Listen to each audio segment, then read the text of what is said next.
a lot of people, and over sort of comedic sort of content. And they say, go here, and you go there, and you go to some video streaming website, and you watch something that's sort of funny and hilarious. So it's there. And I receive it all the time, so I'm assuming everyone else does, but yeah, so they exist. So there are alternatives. The file formats that you can use here is essentially QuickTime Movie, progressive download, video stream, and it's also a QuickTime file, iPod, iPhone, and iTunes. And even PSP is actually MPEG-4, so there's a lot of variation of files that I can talk about how to deal with, sort of relatively, very easily. Yeah. Can you explain the difference between progressive download versus streaming versus just downloading the file to your computer? Well, downloading is actually, it's essentially that. You download the file completely, and before it can play, the whole file has to be completely on your hard drive. You know, you have to have that file already on your hard drive saved, and then you could play. That's not streaming, that's just download. So that's completely downloading a file. So you have that file, and now you're playing that file. You're running sort of an, I guess, what is Windows calls it, you're executing the file. QuickTime should be the same sort of thing. So you actually have the file on your hard drive somewhere saved, and you hit play, and you watch it. Progressive download, on the other hand, is it starts to play as you're downloading. Okay? So even while you're downloading the file, it's sort of delayed. The play is delayed, and then it'll start to play automatically. So what's supposed to happen is, as you are downloading, you're also watching the video file. So if the lecture is 2 hours, it'll take 2 hours to download? No. If the lecture is 2 hours, well, no, I don't think it would take 2 hours to download. It's not playing in that sense. It would be faster, much faster, but it would start to play in about maybe, I don't know what, Eddie, 10 seconds, depending on 10, 15 seconds, depending on the sort of what bandwidth you have. So it's just, in other words, you can watch this file. You don't have to wait for it completely to download on your hard drive. You can start viewing the file as it's downloading. Is there an advantage to that, though? Oh, yeah. Yeah, you don't have to wait. You don't wait. Like maybe a big file, you know, could take, I don't know, depending on your bandwidth, I don't know, maybe 5, 10 minutes. You don't want to wait 5, 10 minutes. You could watch automatically in about 10, 15 seconds or so. You know, you can watch it. Video streaming, actually, the irony, I actually thought personally that was what streaming was, but it's not. I heard it's progressive download, and so we sent Eddie streaming. From my understanding, streaming is what? It's just packets of data that's packets of data that's time released, and so you don't download that? Eddie? Yeah, you do download it. You still download it? So it's still a method of downloading. Yeah, it's still. How's that different than progressive? Well, the progressive download, like Dan said, is it plays after 10 seconds. But you have to stay within the download. It's like you can't fast forward immediately to the to 3/4 of the video. Where if you stream, the minute you start your stream, you can actually fast forward to 3/4 of the play. So you're sort of you're limited. You're limited in being able to go forward and backwards. You have to wait for the whole file to actually download. So streaming is better in that sense, right? Than it's better, and I think even when I hear the quality is better. Now I haven't tested this because we haven't had that ability. You know, again, we haven't had things streamed, so we just have progressive download. But you know. And why Yeah. we obviously have the capability to stream, but they're not streaming because why? Okay, good question.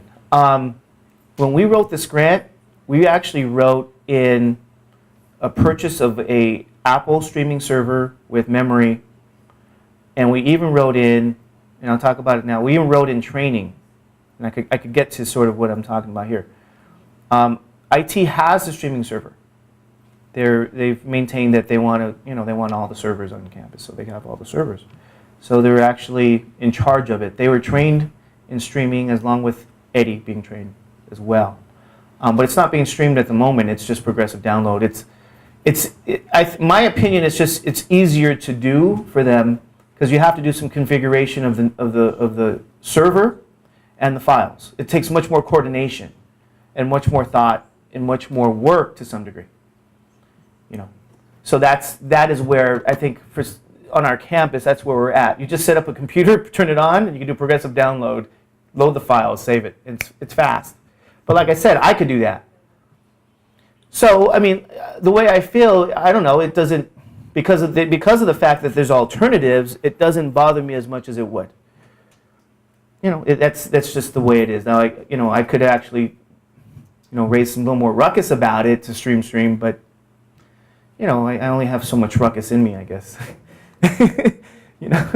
So, but no, again, progressive download seems to be okay at the moment, but, hopefully they'll one day ask us for some help because we send actually IT personnel and Eddie to the same sort of training with the idea that, let's train as much people as possible.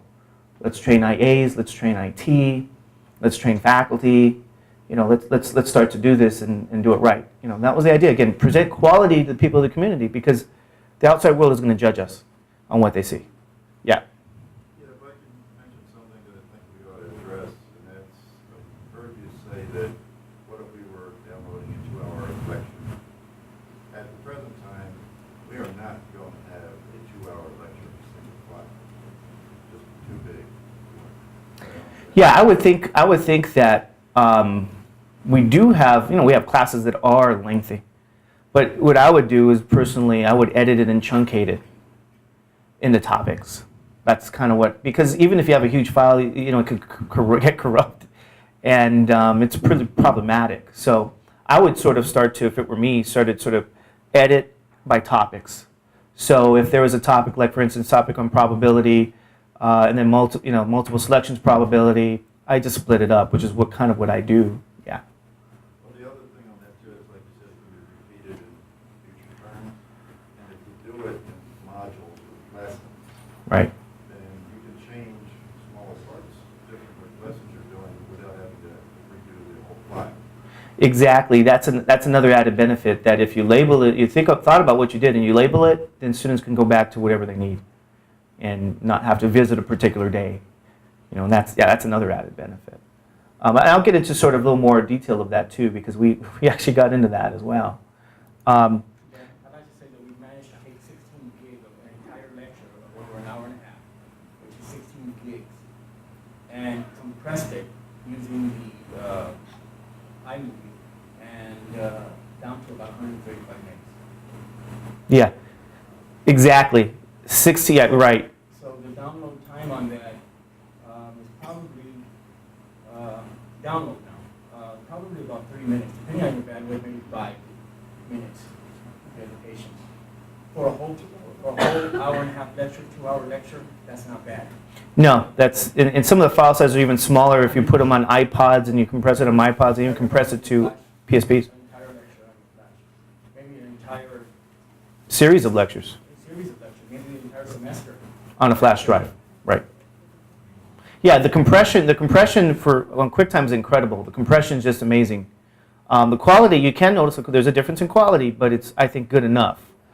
The more you compress. And that's another art in and of itself. I mean, there's certain rules that, I've tested a lot of these things, and it's an art as well to compress files. You don't want to compress and keep compressing. It just degrades the quality exponentially. So